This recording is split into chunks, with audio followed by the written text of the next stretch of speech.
They locked my grandma in a cage and called a care. But I saw through the lies the moment I stepped inside that facility. Have you ever felt your stomach twist just by crossing a hallway? Like your body knew something was wrong before your brain could catch up? That's exactly how I felt when I visited her that Tuesday. They told me she was safe, but I saw bars on the window, a bolt on the door, and a camera pointed at her bed. They didn't know I'd show up without warning. They didn't know I was watching them. And they definitely didn't know I was going to break her out. Her name is Esther, 82 years old, raised 4 kids, outlived 2 husbands, ran a bakery for almost 30 years, and made the best cinnamon rolls in the city. But none of that mattered to the people who locked her in that room. To them, she was just a number, a burden, an old woman with fading memory, and a pension someone else could use. It started when my uncle, her youngest son, offered to take care of her. She's forgetful, he said. She left the stove on. She wandered off. It sounded reasonable until she stopped answering my calls. So I flew in. No notice. No warning. And what I found still makes my hands shake. The care home was quiet. Too quiet. No laughter. No music. Just a sterile silence that clung to the walls like mold. I asked to see her. The nurse smiled, but her eyes didn't. She's been difficult, she said. I opened the door, expecting my grandmother. I found a prisoner. She sat on a bare cot. No pillows. No blanket. Just cold metal and thicker silence. The windows had iron bars. The doorknob was gone. When she saw me, she didn't cry. She just whispered, "You came." I didn't know I was crying until I tasted the salt on my lips. "Grandma, what is this place?" "They don't call it a prison," she said. "But it is." She told me everything. How they took her phone, her Bible, her knitting needles. How they locked the door at night, drugged her food. How she overheard my uncle, her own son, talking to staff about keeping her there longer. The longer she stayed, the more money he got from the state. If she left, the check stopped. "You're leaving," I said. "How?"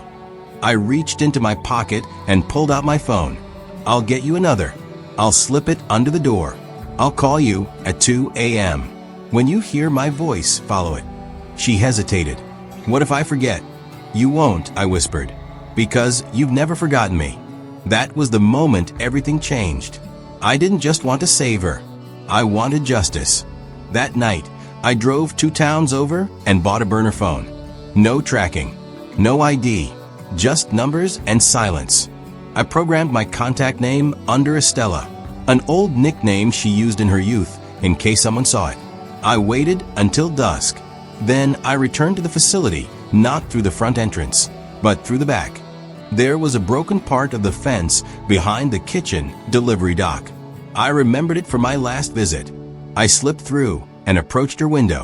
6 bricks down, 3 to the left. That one was loose. I hid the phone inside a sock, sealed it in a plastic bag, and shoved it deep into the wall. I wrote 2 words on a tiny piece of paper: midnight call. She would understand.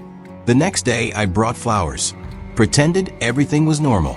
The nurse was there again, always watching. "She's had a rough night," she said. I nodded.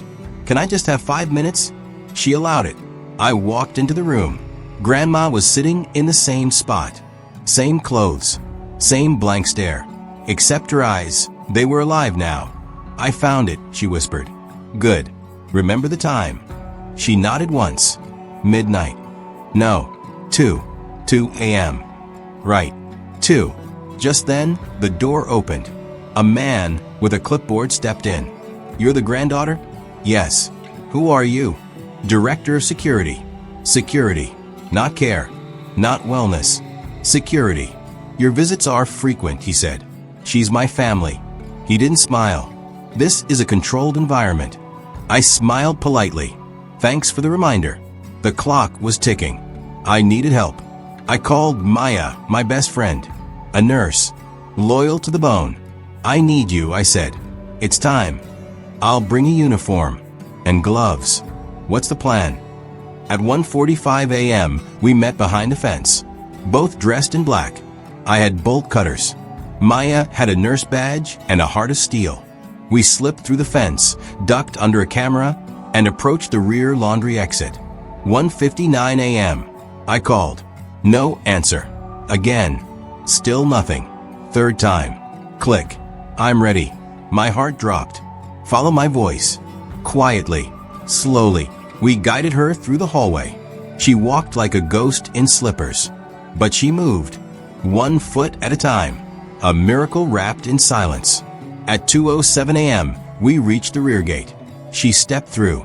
She smiled. But then, the hallway lights behind her flicked on. Footsteps. Fast. Angry. Hey, stop. It was him. My uncle. And a guard. Where do you think you're going with her? She's not your prisoner. She's delusional. You have no idea what she's like. She remembers everything, Grandma said. You stole from her, I said. You drugged her. You trapped her. You can't prove it. We can, Maya said, raising a blinking recorder. Smile for the evidence. That's when headlights flashed behind us. 2 cars. One was Daniel, my cousin, his own son. The other, a police cruiser. Daniel had grown suspicious months ago. He followed the paper trail. He brought the truth. An officer stepped out. Mr. Fields, we have a warrant to investigate elder abuse and fraud. You did this, my uncle barked. No, Grandma said. We did. They cuffed him. He screamed, cursed, accused. You saved her, he shouted.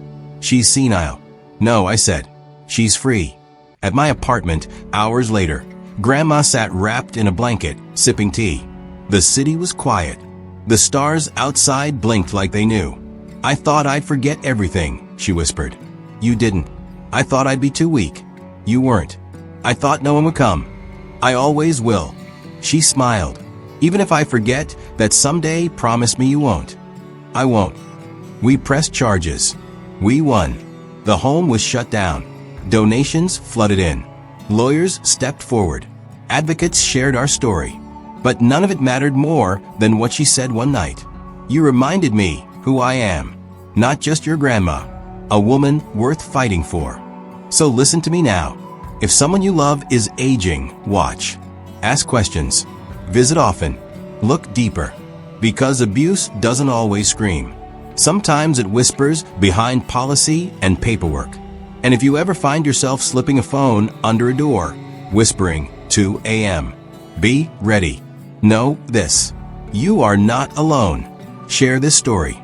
Comment below if you've ever seen something wrong and didn't know what to do. And if you want more stories of courage, redemption, and truth, subscribe.